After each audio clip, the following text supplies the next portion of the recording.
మీకు ఏ స్టేజ్ ఉందన్న దాన్ని బట్టి మీ జాగ్రత్తలు అంతా పెరుగుతూ పోతుంటాయండి. ఇప్పుడు మీరు ఫస్ట్ సెకండ్ స్టేజ్లో ఉంటే మేము అంతగా జాగ్రత్తలు చెప్పము. మీరు కొంచెం చూసుకుని నడవండి, లేకపోతే ఎక్కువసేపు నిలబడకండి, లేదా ఎక్కువ స్టాండింగ్ ఉండకండి అంటూ చెప్తూ ఉంటాం. అలా కాకుండా మనం సెకండ్ నుంచి థర్డ్ స్టేజ్కి వెళ్ళగానే ఎట్టి పరిస్థితుల్లో మీరు హాఫ్ అన్ అవర్ కంటే ఎక్కువసేపు నిలబడకూడదు. ఒక నిలబడాల్సి వచ్చినప్పుడు ఖచ్చితంగా లుంబార్ బెల్ట్ పెట్టుకోండి.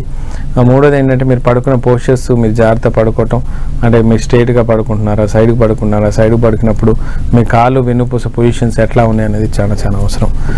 మూడో విషయానికి వచ్చినట్లయితే బరువులు ఎటువంటి పరిస్థితుల్లో వాడిని ఎత్తడానికి లేదు. ఇంకోటి ఏంటంటే ముందుకు వంగి ఏ పనులు చేయడానికి కూడా లేదు. సో ఇలాంటి కొన్ని జాగ్రత్తలు మనం చెప్తూ ట్రీట్మెంట్ మనం చేస్తూ ఉంటాం. దానితో కొంచెం ఎక్సర్సైజెస్ చేయడం కానీ కొన్ని యోగా లాంటి పోస్చర్స్ మనం మేనేజ్ చేసినప్పుడు ఈ సయాటికా ప్రాబ్లమ్ని కొంచెం త్వరగా క్లియర్ చేసుకునే అవకాశం ఉంటుంది. అలా కాకుండా మనం ఓన్లీ మెడిసిన్ మీద డిపెండ్ అయినా సరే ఈ సయాటికా ప్రాబ్లమ్ని అప్పటికీ తగ్గించవచ్చు, కానీ కొంత టైం పడుతుంది. కానీ ఫిజియోథెరపీ కానీ యోగా సహాయంతో మాత్రం చాలా అద్భుతంగా దీన్ని కవర్ చేసుకునే అవకాశం ఉందండి.